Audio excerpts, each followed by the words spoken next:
So this program with the SBA is presented by the Tri-Valley Chamber of Commerce Alliance, and I just want to introduce my colleagues from that endeavor, which are the Tri-Valley Chambers. And we have with us today from Dublin, Inga Houston, Inga Wave, from Livermore, Don Argula, from Pleasanton, Steve Van Dorn, and from San Ramon, Stuart Bambino.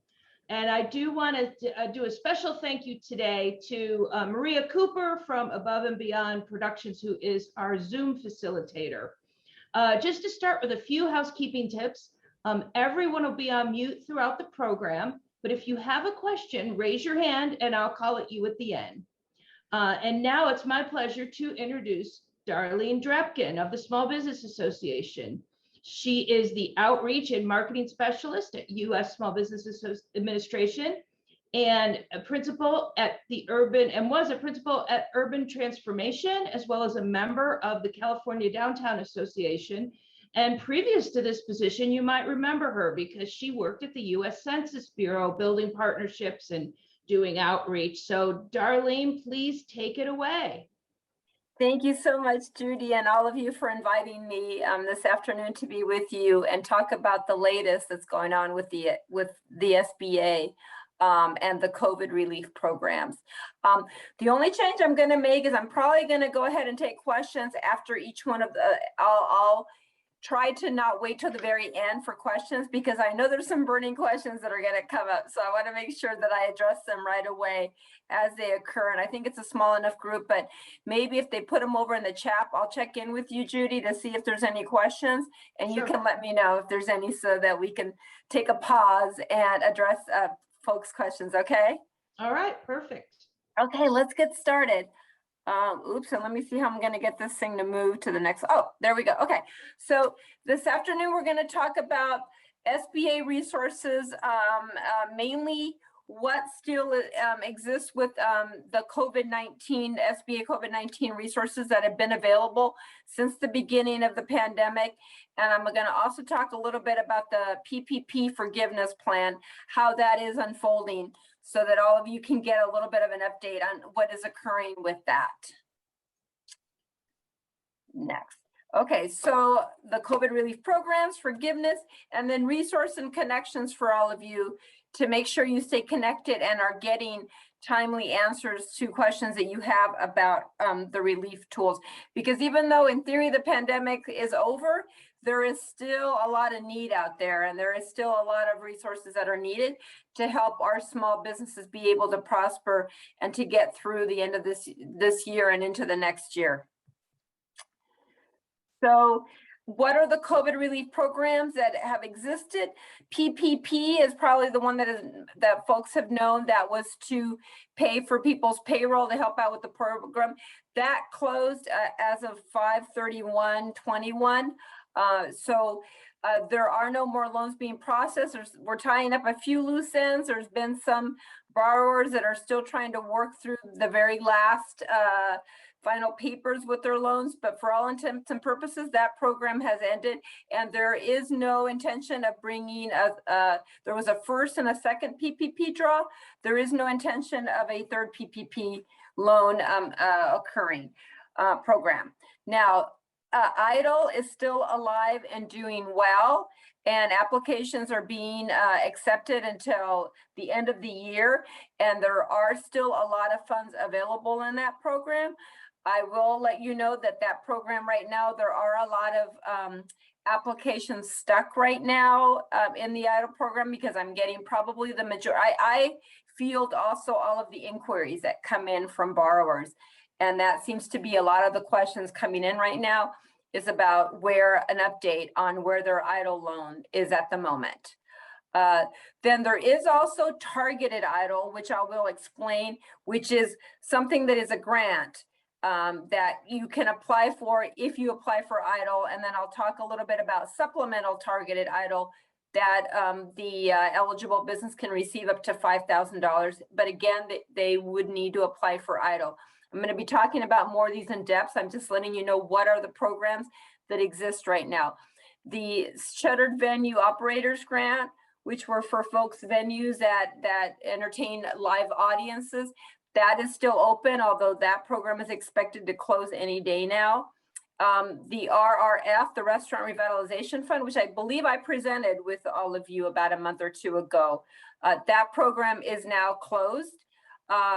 There's some information about that you'll probably want to learn about where that stands. I'm interested in hearing what you guys have heard, but I'll also work with you on trying to demystify what the information is about the Restaurant Revitalization Fund.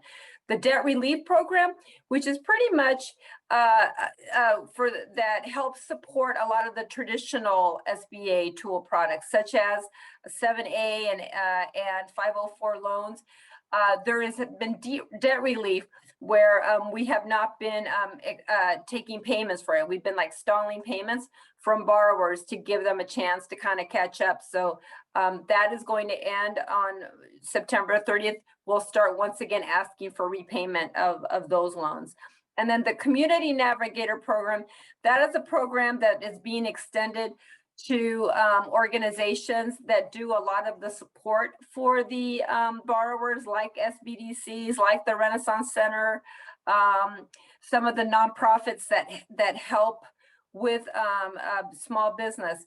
It is mainly to benefit underserved businesses and mainly in specific locations. But that program is getting ramped up to have some funding to be made available to certain organizations that are applying for those grants. Okay, so the traditional loan programs have been PPP, but of course, if you're applying for forgiveness, that becomes a grant. Then there's that debt relief on the SBA 7A, 504, and microloans that exist. And then the EIDL loan can be either a loan or it can be a grant. And then there's the other grant programs, which been the SVOG and RRF, just to distinguish what those are. Okay, so once I'm going to talk first about EIDL, and then I'll start addressing questions that folks have about EIDL. Of course, EIDL stands for Economic Injury Disaster Loan. Traditionally, EIDL has been a loan that has been available outside of COVID times. It was for like wildfires or earthquakes or any natural disasters. And as a matter of fact, there is the Office of Disaster Assistance is ramping up right now because we're getting into wildfire season. And so they're having to also once again have SBA EIDL loans available for victims of wildfires, of riots, of anything of that nature. But so right now, actually EIDL, which is COVID related EIDL, has switched over to a different department, to the Office of Capital Access. They are now processing the loans, and there's been a little bit of a transition between those two departments because the Office of Capital Access, which has now shifted out of the PPP loans, has now shifted to assisting with the EIDL loans that are related to the COVID disaster times. So those loans are still being available till December 31st or until the funds are exhausted. I just misplaced my notes, but is probably out of all the programs that has a lot of funds still available in it. EIDL is not at any risk of running out of funds. That loan, the terms of that loan is at 3.75. It's a fixed loan for 30 years, and nonprofits can access that loan at 2.75%. It's very flexible because you can pretty much use it on working capital, on pretty much most business expenses. Is a acceptable use of the EIDL loan funds, and the only real thing is that you demonstrate that your business has suffered, has had a reduction in revenues because of COVID. The eligibility is for most small businesses with 500 or fewer employees, which are probably a lot of the businesses in the chamber. So it's a very loan that is available to most small businesses. Okay, so the loan limit is $500,000, although there is talk right now at any day now that I think that limit is going to be raised even higher. For a long time, the loan limit was $150,000, and then it got raised to $500,000. And I think it may get raised yet again. And so to request an increase, you can go to the portal and apply if you have already applied for an EIDL loan and apply for an increase. So the loans that were made in 2020, the first payment is due within 24 hours of the funding day, 24 months, not 24 hours.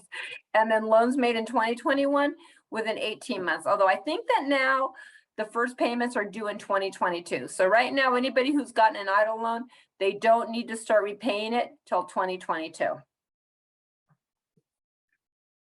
Okay, are there any questions right now on EIDL? I'm going to take a small pause from talking.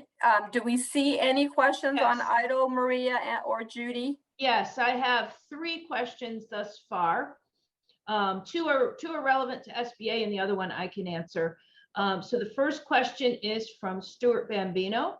And Stuart was asking about how long does it take to get forgiveness after applying? And I'm guessing he's talking about PPP. Is that correct? He is. So he's going to have to wait. Okay. We're not on PPP yet. And you may be hitting this question as well regarding when does interest start to tick on an EIDL loan and what would make it forgivable? I think even I was under the impression that an EIDL loan couldn't be forgiven. So I'm curious about that. No, EIDL loans are not forgivable. EIDL loans, that's only the PPP loans. And remember, the PPP loans were made through a lender. Right. The EIDL loans, you apply directly. There's a link on SBA.gov that you apply for EIDL loans. Okay. And then what about when does interest start on an EIDL loan?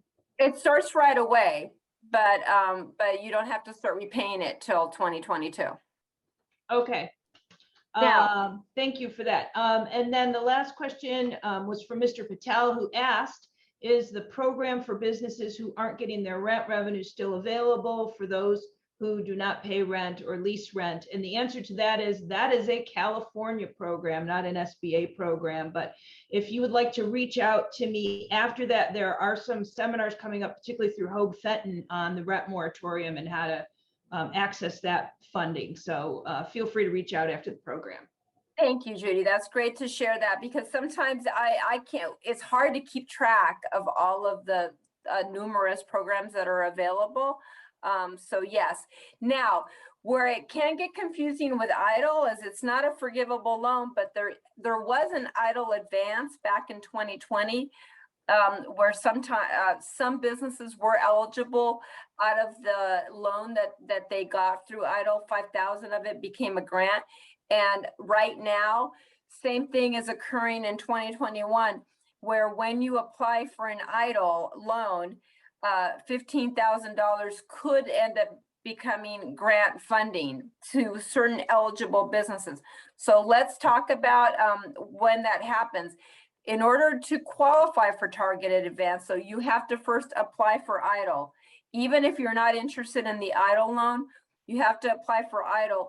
And then the SBA will send you an email if they believe you qualified, that you are qualified for the targeted advance, or really what is a grant. So small businesses can be declined and still get the grant for EIDL. Even if they apply for EIDL, they can refuse the approved EIDL and still get the grant. They could not submit any additional paperwork and still get the targeted EIDL grant. But let's talk about what no action is required until you have been contacted by SBA via direct email. This is where it has gotten confusing, because some of the borrowers have said, oh, I got this email that I may be eligible for this, and they don't know if it's true. And so it's unfortunate that that's the way the SBA is doing it, but you got to be looking for those emails, and hopefully that email doesn't go into your spam box. So it was a new program that was passed on the latest Economic Aid Act this past January. And again, it's only for businesses and nonprofits that applied for EIDL. You must be in a low income community, and those zip codes all show you where you can go look for what are the there's specific census tracts that are eligible, and you have to have suffered greater than a 30% economic loss, and that is between 2021 and 2020, when, of course, when the pandemic started in 2020. And then you must have 300 or fewer employers. So if you meet the above, the targeted EIDL advance may be available to you, and that's a full $10,000. Provide $10,000 to those who applied for an EIDL but didn't receive an advance due to lack of funding. Well, that happened last year, that they ran out of money with the advance EIDL, so now they've been trying to make whole some of the businesses that might have qualified for that. So SBA is mailing those who may qualify, as I previously already mentioned. So what folks that qualify for targeted EIDL need to verify their eligibility is, you always need to have your 2019 federal tax return ready, and folks should already have their 2020 tax return ready, but that is not necessary. You need to supply an EIN or an S or a social security number.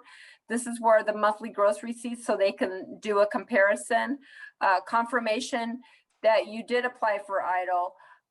And then another thing that is being asked, even as you apply for EIDL, is the 4506T, which is the transcripts of your tax returns. Any of you who have ever applied for a mortgage loan or refinanced, you typically get asked for those transcripts of your tax return, right? So that the IRS can show transcripts that you've completed your tax returns. So the application process is makes sense, only one submission. Include bank information. Any questions regarding the targeted advance, here's the email for it. If approved, you receive an email. If declined, you receive an email as well, hopefully. The supplemental targeted advance is, and I am not sure when it is the $10,000 grant or the $5,000 or both, but it is the same process, okay? It's pretty much the same thing. So I'm not gonna go into that one right now. Debt relief for certain SBA loans, they have been delaying.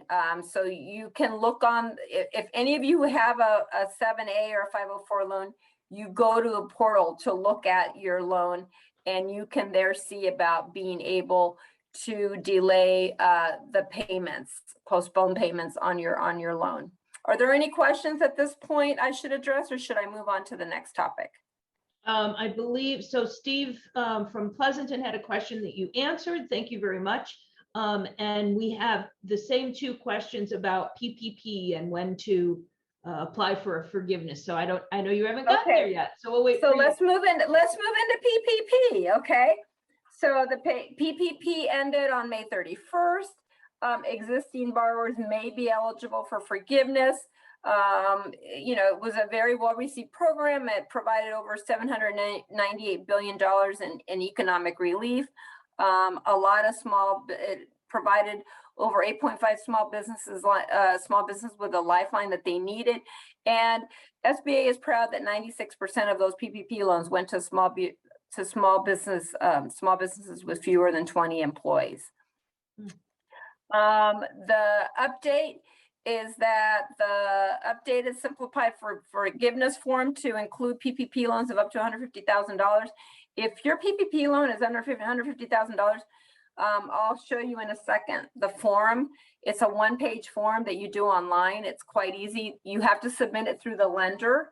All of PPP forgiveness goes through the lender. I'm constantly getting calls right now to ask us about forgiveness when SBA delegated authority regarding PPP to the lenders.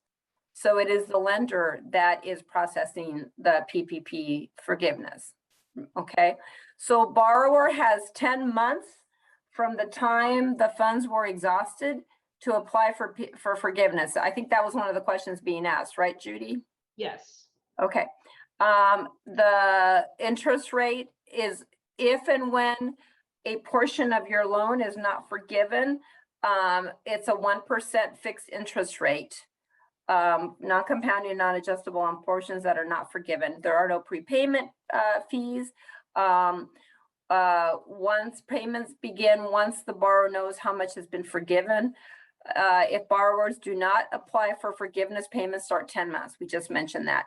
The maturity rate is 5-year if loan issued after June 5th, 2 years if issued before June 5th.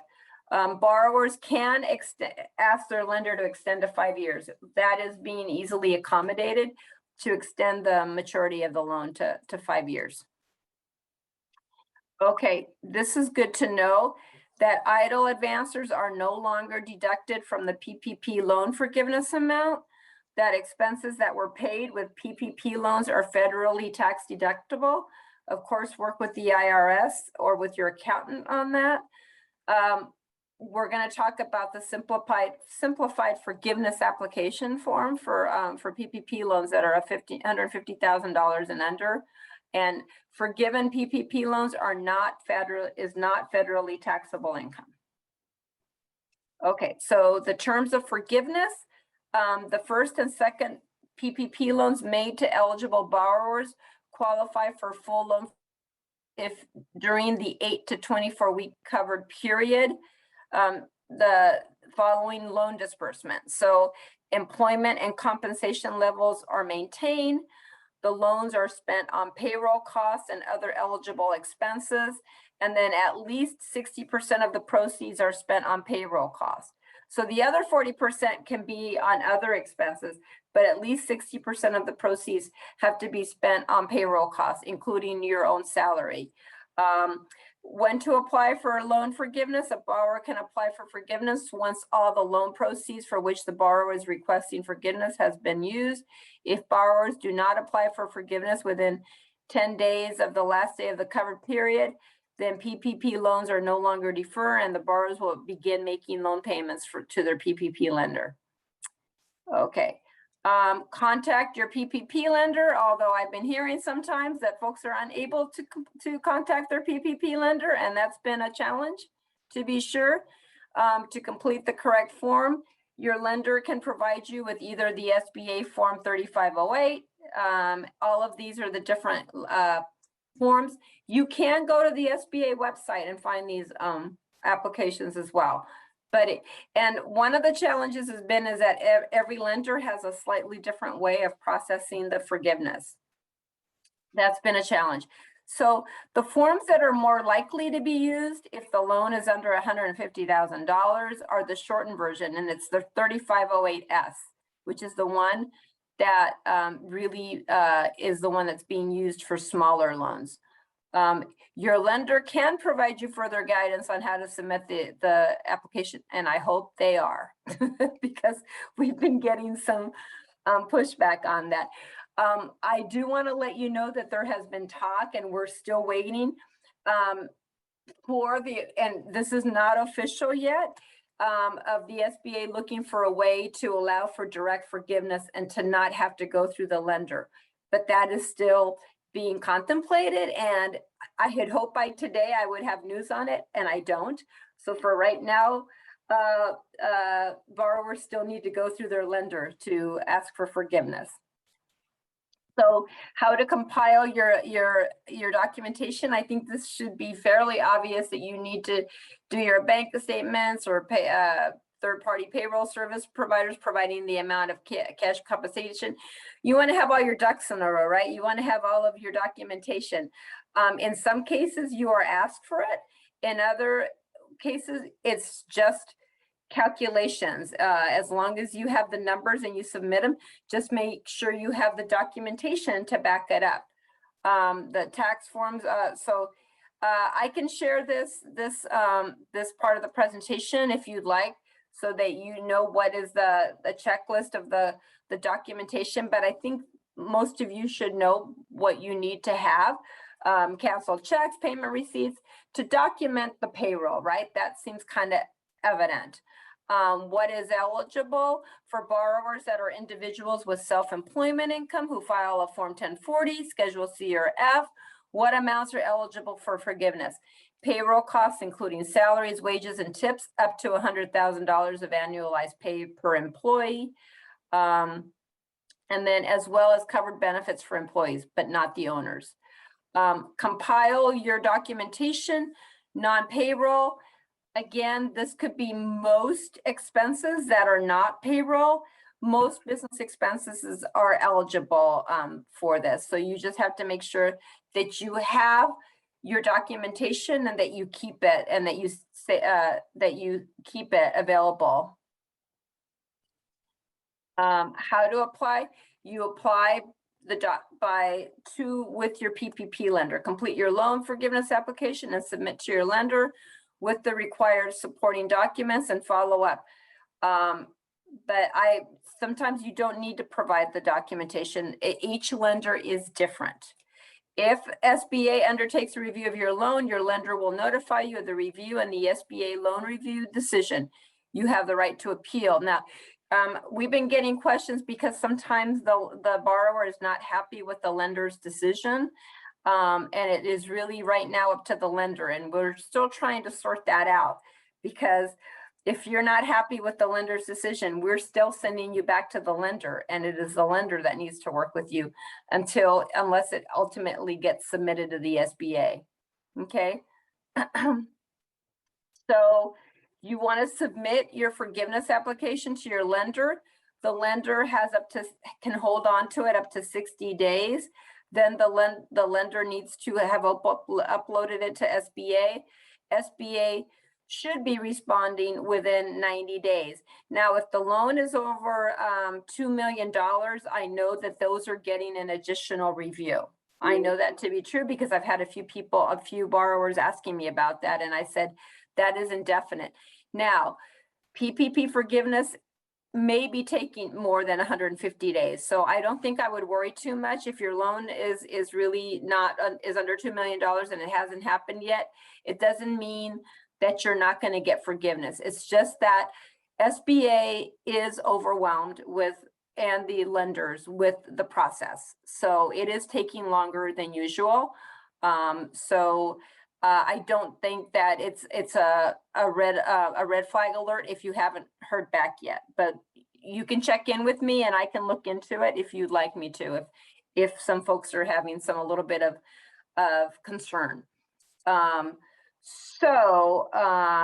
Record retention requirement, please save all your documentation for 6 years, because you could still get audited within that amount of time, just like you would with a regular IRS audit, right?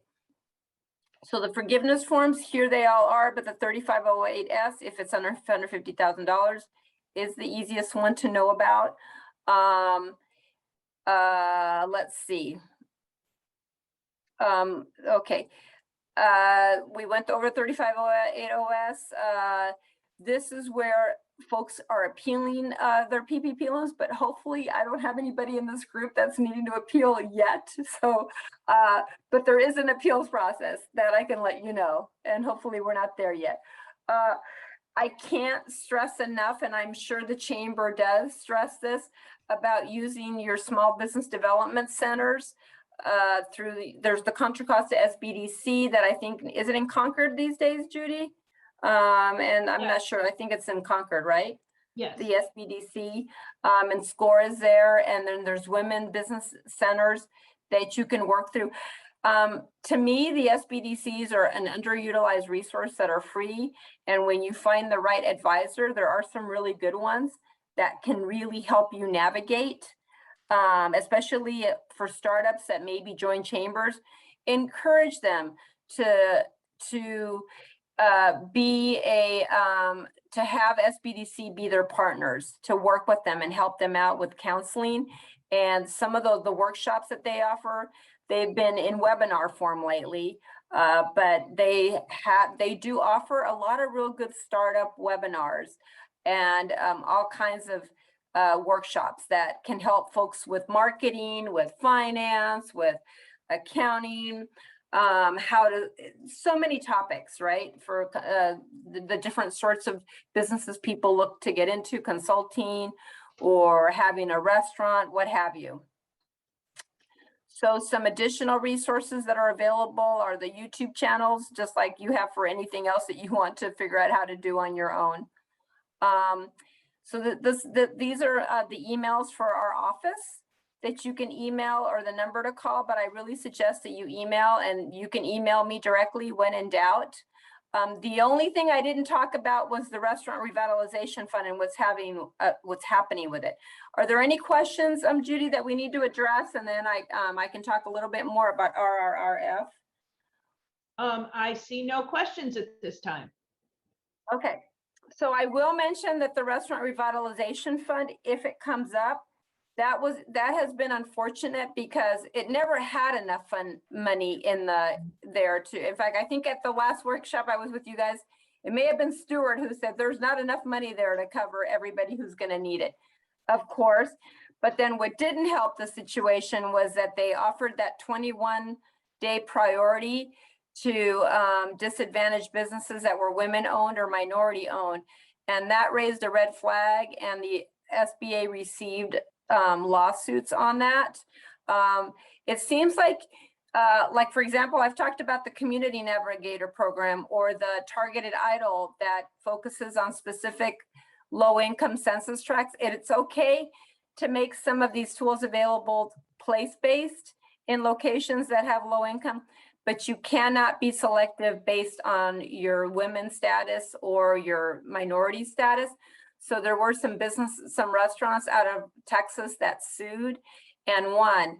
And till this day, there are some restaurants in the Bay Area and all around the country that had been gotten the award notice that they had gotten the RRF grant, and they're still waiting for their funding, because right now it is in Congress to try to get more money to fund RRF. And I forget, Christine, the senator out of New York, and Congress is trying to right now get some more funding for the Restaurant Revitalization Fund. I mentioned to some of the folks that are asking me about RRF to email their congressperson to try and make sure that because it is a bipartisan bill, which is so rare. So let's hope that can get passed, and there's more funding for our restaurants that need that support. So that's the latest on the RRF, that everything in the SBA, we're still waiting because things are constantly changing every day as far as updates. Because I remember when Judy first said, when should we do this webinar? I said, I don't know, because I don't know what's happening every day. Things can change from day to day. And sometimes the news media finds out before even we find out in the district offices what's going on, what's the latest. So that's all I got for you guys, unless you have any more questions. Thank you so much, Darlene, for spending time with us today and for going through so many things.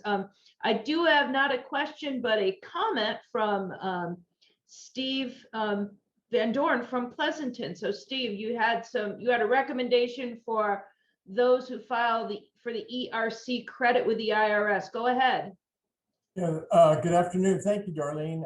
And you may be able to add to this, but I just want to say that if you're applying for a PPP forgiveness and you've also applied for an employment retention credit with the IRS, you want to make sure that you're not pulling money from both areas, because you can't overlap those two.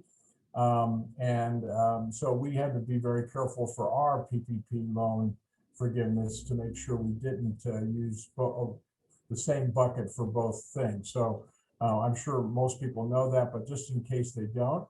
And also I understand we probably aren't going to hear from the IRS till the end of the year, if then, so, which is unfortunate. But anyway, I just wanted to throw that out just in case anybody. Thanks, Steve. That's a good point to make. Thank you. Because it's good for folks to know all those tips. They're constantly emailing me with tips about IRS, and I don't know. So yeah. It's good that you have some of this information to share. Thank you. All right, and I do have one introduction to make, who's with us today.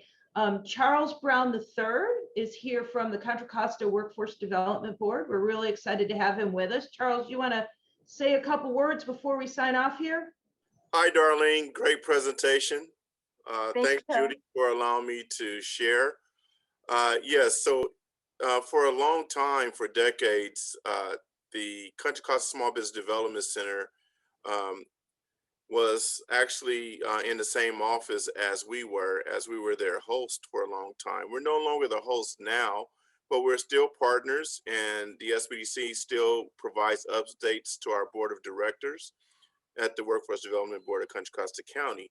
So I am still referring businesses in Contra Costa County and connecting those in other parts of our region in Alameda County to get registered and to get their first appointment set up if they like. So we do it in a very streamlined way. Nice to see you, Steve, as well. It's been a while. But yeah, so I'm doing that continuously for most of our chamber partners. And so any of you have anyone that wants to get information to register for SBDC services and to get your first appointment set up with a business advisor, I can help streamline that for you. All right. Thank you so much, Charles, and we'll make sure that we make your information available for people that need it. And Steve, I have a comment. I don't know if you can see it, but I can, from our friend Charles Crowhair. Hello, Charles. And he just mentions it's his understanding that ERTC and PPP may have some changes coming. Check with your CPA. Oh, okay. So you never know. It changes every day, right, Darlene? It's true. That's the only thing that is consistent is change. All right. Well, unless anyone has anything else, I want to thank Darlene and thank my partners with the Tri-Valley Chamber of Commerce Alliance for being with us today. What a great program. This program will be available on our YouTube channel, and we'll be sharing it with our partners as well so that they can post it. So thank you so much for being with us today. Thank you so much for having me, and I look forward to continuing to collaborate with you guys, and one of these days going to one of your in-person events. All right. Thank you so much. Appreciate it. Thank you. Take care. Bye-bye.